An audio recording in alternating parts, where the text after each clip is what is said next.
The cold light of 3 distant suns filtered through the high windows of the stellar council chamber.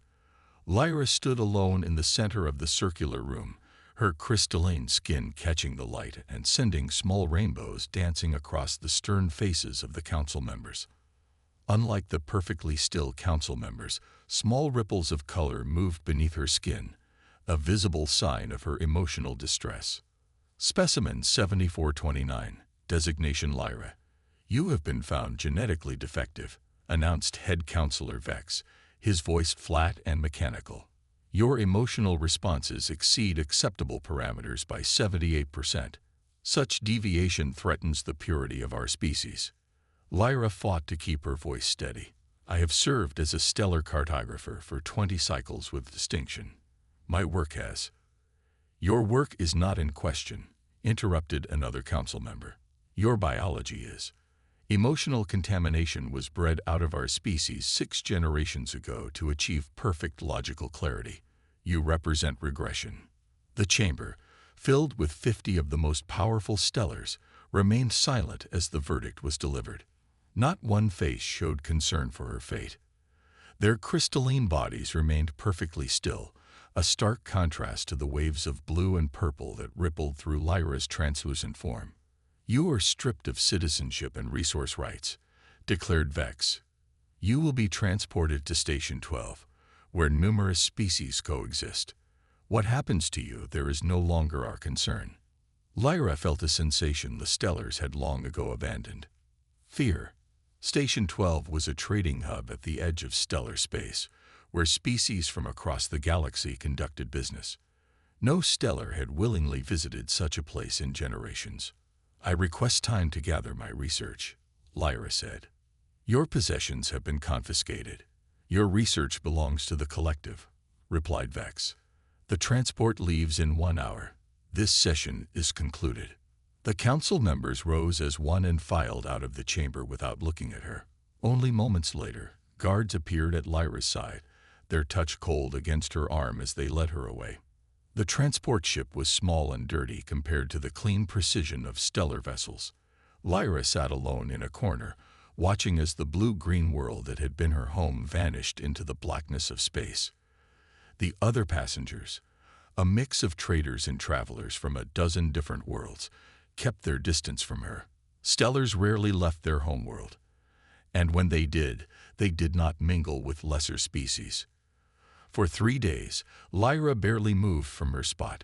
She had no food. Stellars absorbed energy from light, and no possessions. When the ship finally docked at Station 12, she was the last to disembark. The noise and chaos of the station hit her like a physical force. Thousands of beings from hundreds of species rushed through the main concourse. The air was thick with unfamiliar smells and sounds that stellar senses, designed for the sterile environment of their homeworld, struggled to process. Move along, grunted a 4-armed security officer, pushing her forward. No loitering in the docking area. Lyra stepped into the flow of traffic, her crystalline body drawing curious and sometimes hostile stares. Where would she go? What would she do? Stellars needed no money within their own society, so she had nothing to trade. Her knowledge of stellar cartography was extensive, but without access to stellar databases, it was useless. For hours, she wandered the station, moving from level to level, watching the interactions of other species with fascination despite her dire situation. As the station's artificial night cycle began, the crowds thinned. Lyra found a quiet corner near a large viewport and settled there, absorbing the dim light of distant stars. First time away from home? Asked a voice. Lyra turned to see a pink-skinned bite watching her with curious eyes. A human, she realized, recognizing the newest species to join the galactic community. The encounter that would change her fate had begun. Jack Reynolds straightened his uniform as he walked through the crowded market level of Station 12. His role as a junior human diplomat meant hours of meetings with alien representatives, followed by reports that no one would read.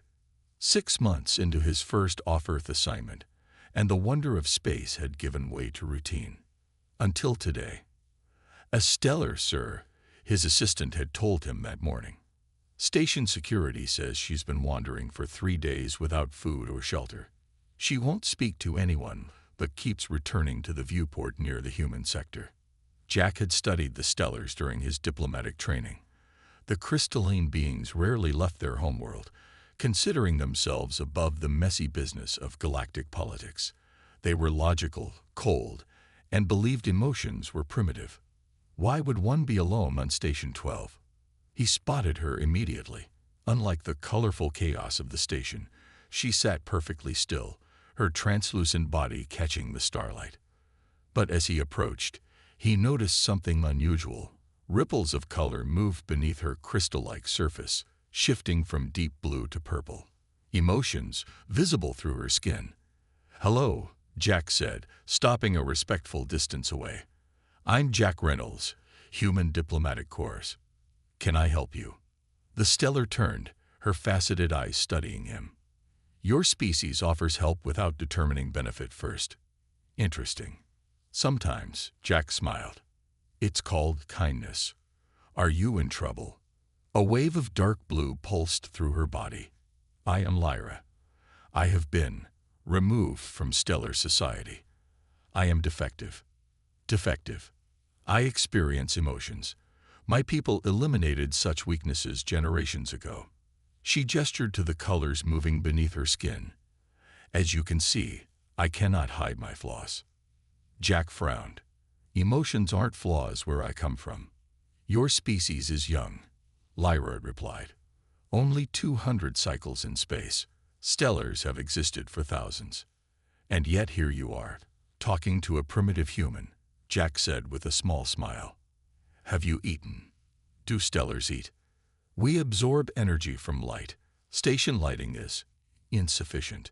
Jack considered her situation, but diplomatic incident waited if he ignored an alien in distress, a different kind of trouble if he overstepped. "The human embassy has special lighting for photosynthetic species. You'd be welcome to use it." Lyra's colors shifted to a lighter blue. "Your offer is generous but perhaps unwise. My presence could create difficulties for you." Before Jack could respond, a group of reptilian traders approached, eyeing Lyra with obvious interest. "Stellar crystal fetches high prices," one hissed to another. "Even small pieces." Jack stepped between them and Lyra. "This person is under human diplomatic protection," he said firmly. The reptilians hesitated, then moved away, muttering. "You should not have done that," Lyra said when they were gone. "They will report your interference." "Let them," Jack shrugged. "Humans have a habit of protecting those who need help, even when it's inconvenient." He extended his hand, then remembered Stellars didn't touch. "Please, come with me. The embassy isn't far." Lyra hesitated, then rose gracefully. "I have studied humans in our archives. Your species is considered unpredictable, emotional, and dangerously adaptive." "That's us," Jack grinned. "Dangerously nice, too. This way." As they walked through the crowded corridors, Jack noticed how other aliens moved aside, whispering as they passed. Having a stellar follow a human was clearly unusual. The human embassy occupied a small section of the diplomatic ring.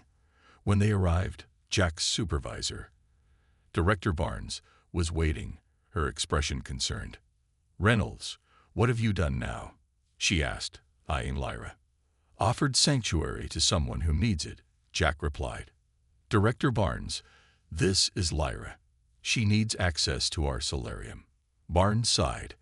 10 minutes in my office, Reynolds. Then we'll discuss your new guest." Lyra's body flickered with yellow light. "Curiosity, perhaps.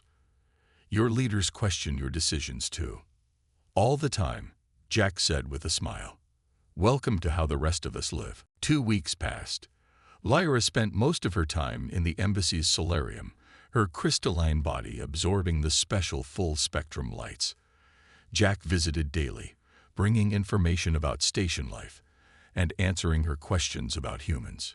Today, he found her studying a small plant. "It changes to face the light," she observed. "Simple, yet effective adaptation." "Like you've been doing," Jack said, sitting nearby. Director Barnes says you've been accessing our library files. Learning about us. Lyra's body flickered with pink embarrassment Jack had learned to recognize.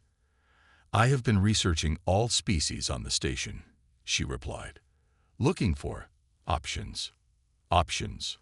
The Stellar Council will not change their decision. I cannot return home. Her colors darkened.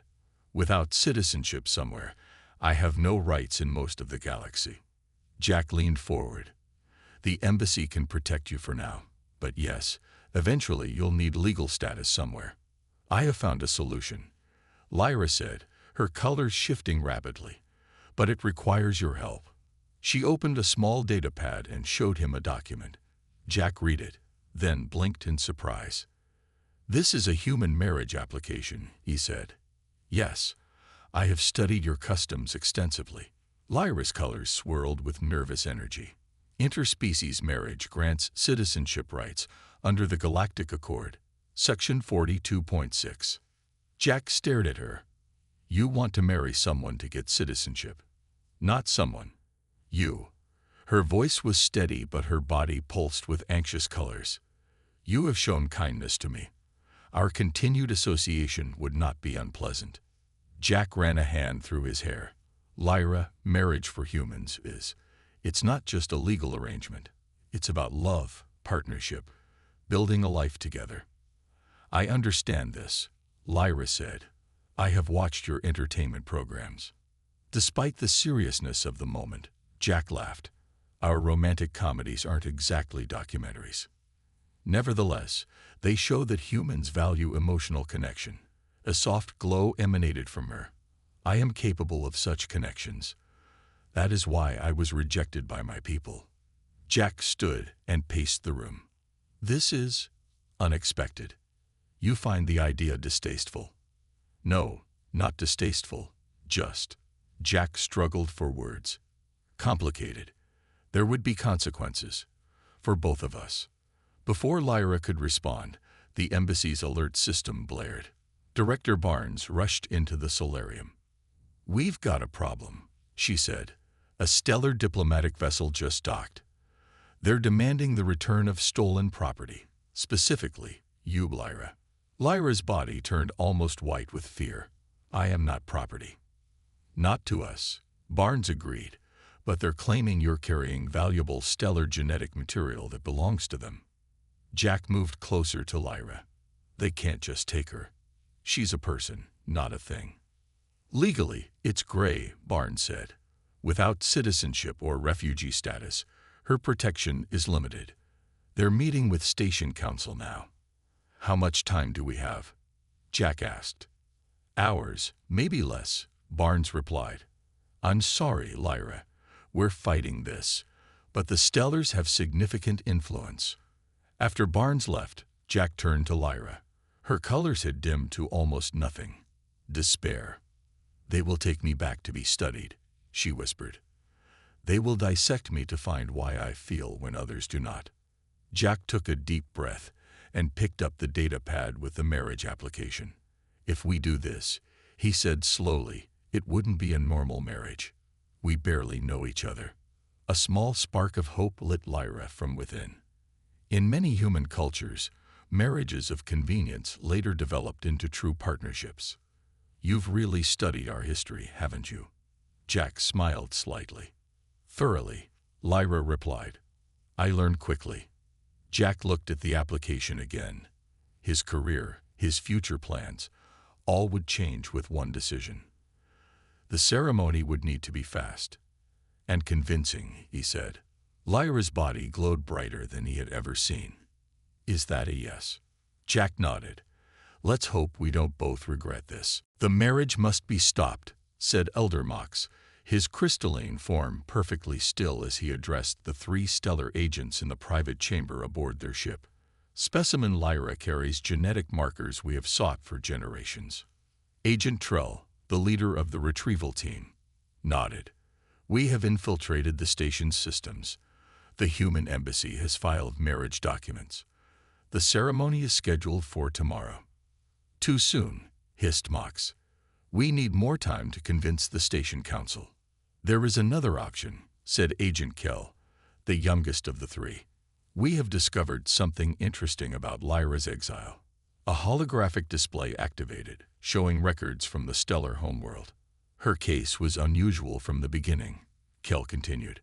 "Most emotional deviants are simply sterilized and monitored. Lyra was specifically targeted for complete removal." "Explain," demanded Mox. "Lyra is not the first emotional stellar in her lineage," Kell said. "Her genetic line was thought purged 3 generations ago. Yet somehow, the traits resurfaced, stronger than before." Mox moved closer to the display. "This is valuable information, but how does it help us retrieve her?" "Because Kell said someone ensured she would be sent away rather than studied. Someone wanted her off-world. I believe there is a faction among our people who protected her." Meanwhile, in the human embassy, Jack sat across from his superior, Director Barnes. "You can't be serious about this marriage," Barnes said, pinching the bridge of her nose. "It's the only way to protect her," Jack insisted. Barnes slid a data pad across the table. "This came in an hour ago. Classified intelligence about our crystalline friends." Jack read the report, his expression growing darker with each line. "This can't be right." 3 separate sources confirm it," Barnes said. "The Stellars aren't a naturally evolved species. They engineered themselves, eliminating emotions and certain biological processes over generations. But now they're facing extinction. Because they can't reproduce without emotional bonding," Jack realized. "And Lyra has the genetic markers they need," Barnes finished. "She's not defective. She's a throwback to their original form. The question is, why exile her if she's so valuable?" A light knock interrupted them. Lyra stood in the doorway, her colors shifting nervously. "I believe I can answer that," she said quietly. "May I enter?" Barnes nodded. Lyra glided in, placing the small crystal on the table. "This was hidden in my personal items," she explained. "I only discovered it yesterday. It contains a message from someone on the Stellar Council." The crystal projected a recording of another stellar, older than Lyra. "If you are viewing this, Lyra, you have survived your exile. I am Zin, your genetic donor, what humans would call a parent. There are those of us who believe our species chose the wrong path. By eliminating emotion, we lost something essential. A group of us have worked for generations to preserve the original stellar genetic pattern." "They sent you away to protect you," Jack said, understanding dawning. "Yes," Lyra replied. "The message explains that I was not the only one. Others have been scattered throughout the galaxy. We are their hope for the future." Barnes let out a low whistle. "So there's a civil war brewing among the Stellars. Those who want to restore emotions versus those who want to stay as they are. And the current leadership would rather dissect Lyra than let her genetic pattern spread," Jack added grimly. Lyra's colors pulsed with determination. "I choose my own fate," she said firmly. "Not theirs." Jack reached out, stopping just short of touching her crystalline hand. "The marriage gives you protection, but it makes you, us, a target. We will have to leave the station immediately after the ceremony," Barnes said. "I've arranged transport to Earth. The Stellars have less influence there." "I never imagined seeing Earth," Lyra said, her colors brightening slightly. Jack managed a smile. "It's not as advanced as your homeworld, but we have something better." "What?" Lyra asked. "Freedom to be different," Jack replied. "And really good ice cream." Lyra tilted her head, confused. "Ice cream." "Trust me," Jack laughed. "If we survive this, that's the first thing we're trying when we get to Earth." Outside the embassy, more stellar ships were arriving, their sleek hulls gleaming against the backdrop of space. Time was running out. Jack stood at the window of the embassy's secure conference room, watching as 3 more stellar ships joined the first. Their crystalline hulls reflected the station's lights, creating an eerily beautiful display against the darkness of space. "They're not usually this obvious," remarked Captain Reeves, the station's security chief. "Stellars prefer subtle pressure, not shows of force." They're desperate, Director Barnes replied, studying the tactical display. 4 ships means at least 40 stellar agents on board. We got 6 hours until the marriage ceremony can legally proceed. Jack turned from the window. And what happens if the ceremony doesn't happen? If we hand Lyra over? Reeves and Barnes exchanged uncomfortable glances. We received intelligence from our contacts, Barnes said carefully. The Stellars have a mobile laboratory on their main ship. They plan to extract genetic material from Lyra, then dispose of her. You mean kill her, Jack said flatly. They don't see it that way, Reeves explained. To them, she's a biological anomaly to be studied, not a person. Jack slammed his fist on the table. She feels, she thinks, she hopes. How is that not a person? The door slid open and a junior diplomat entered. Sir, there's a message for you from Earth Command. The large screen on the wall activated, showing Admiral Grant, head of Earth's diplomatic corps. His expression was grave. Reynolds, Barnes, we've received a formal offer from the Stellar High Council. They're willing to share advanced technology with Earth in exchange for Lyra's return. Jack felt his stomach drop. What kind of technology? Faster than light drive improvements. Medical technology. Things we've been trying to acquire for years. The Admiral's eyes narrowed. They're offering a lot for one defective individual. Because she's not defective, Jack said. She's the key to their species' survival. He quickly explained what they had learned from Lyra's hidden message. The Admiral listened without interruption. Interesting, he said finally. But not our problem, Reynolds. The Stellar Civil War is their business. Our business is protecting Earth's interests. So you're ordering us to hand her over? Jack asked, his voice tight. The Admiral sighed. I'm ordering you to carefully consider the greater good. One alien's welfare against technology that could benefit billions of humans. With respect, sir, Jack said, standing straighter, if we betray her for technology, we betray what makes us human in the first place. Poetic, Reynolds, but not helpful. The Admiral's tone hardened. You have 6 hours to make your decision. Choose wisely. The screen went dark. Barnes looked at Jack with sympathy. He's not wrong about the greater good, Jack. The greater good has been used to justify terrible things throughout human history, Jack replied, heading for the door. I need to talk to Lyra. He found her in the solarium, her crystalline form glowing softly under the special lights. When she saw him, her color shifted to warm gold. Happiness. Jack, she said. I was worried. We need to talk, he said, sitting beside her. Earth is considering the Stellar's offer, technology in exchange for you. Lyra's colors dimmed.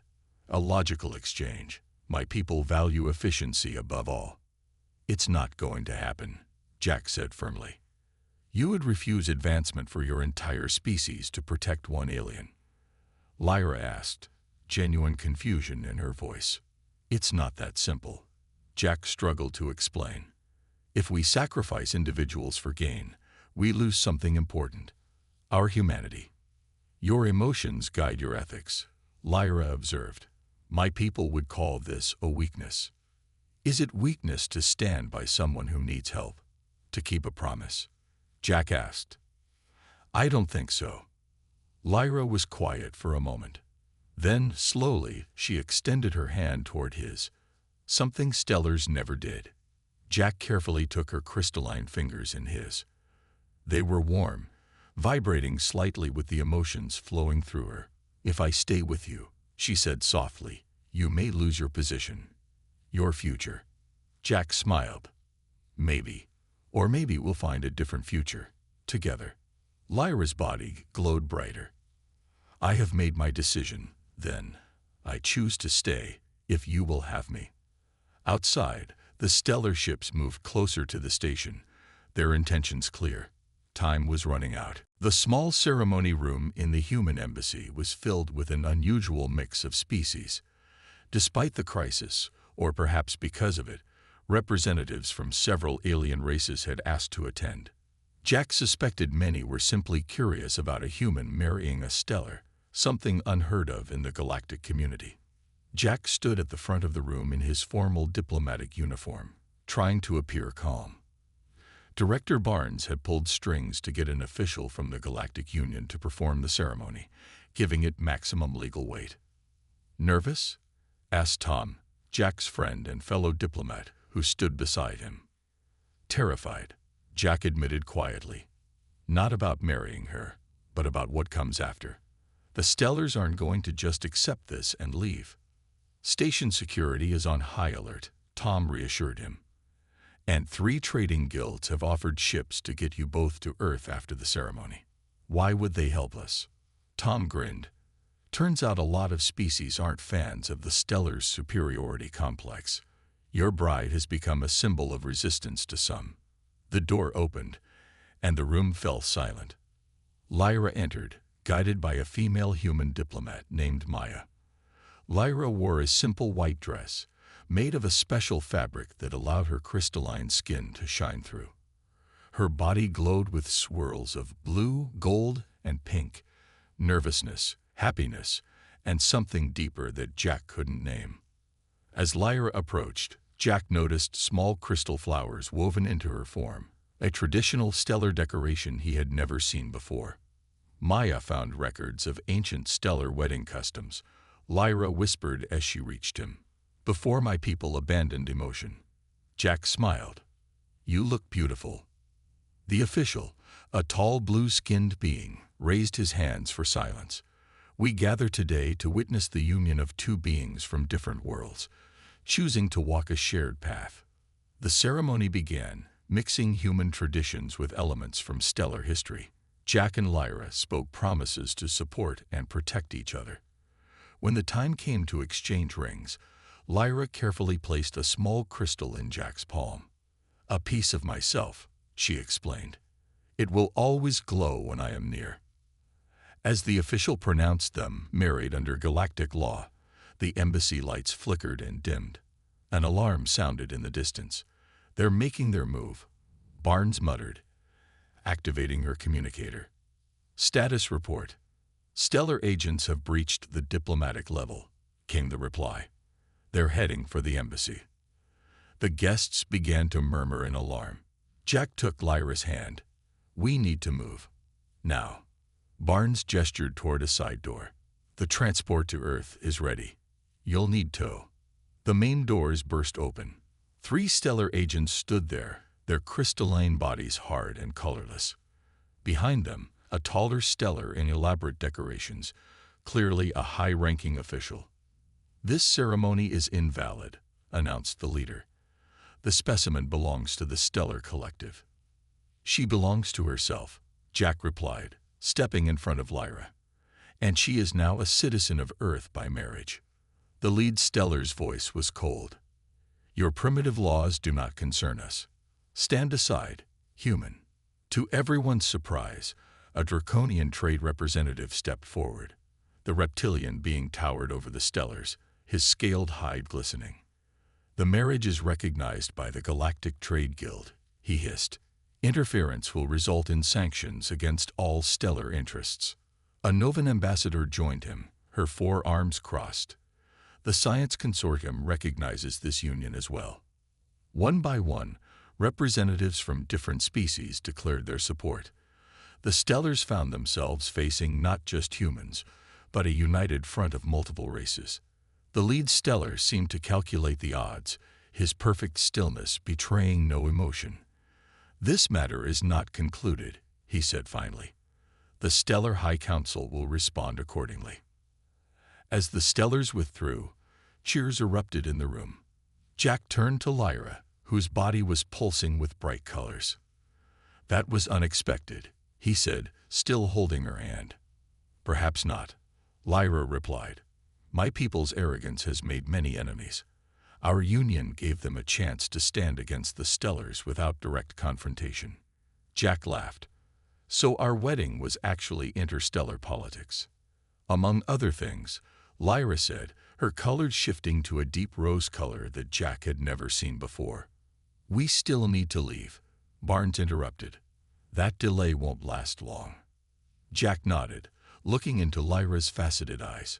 Ready for our honeymoon on Earth, Mrs. Reynolds. Lyra's body glowed brighter. I am ready for our new beginning. 1 year had passed since Jack and Lyra fled Station 12. They now lived in a small house on the outskirts of New Vancouver, a coastal city on Earth.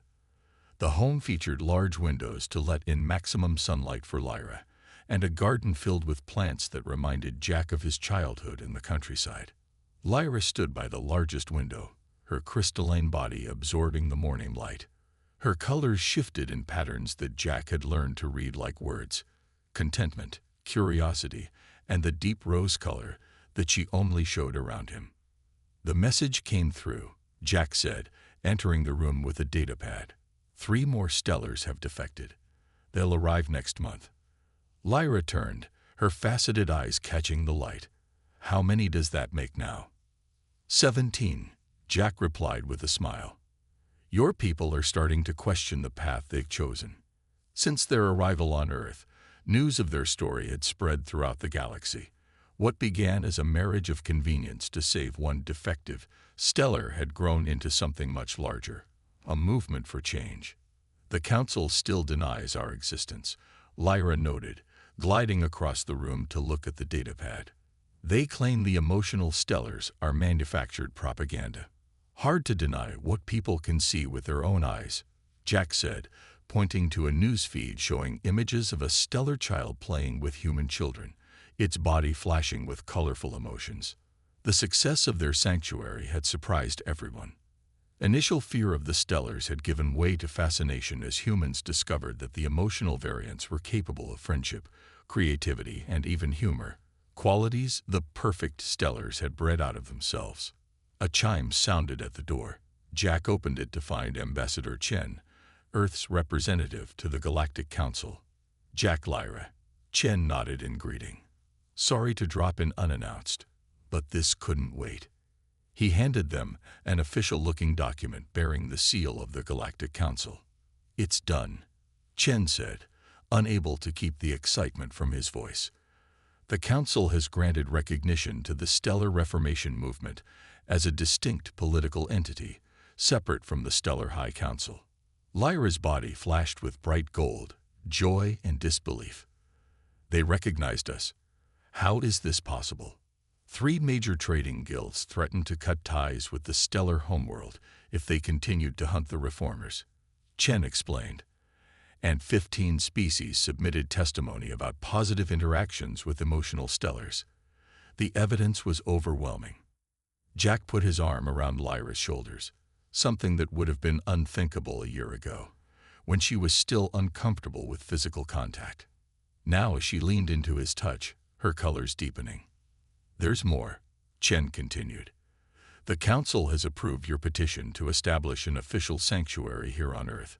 Full diplomatic status, funding, everything you asked for.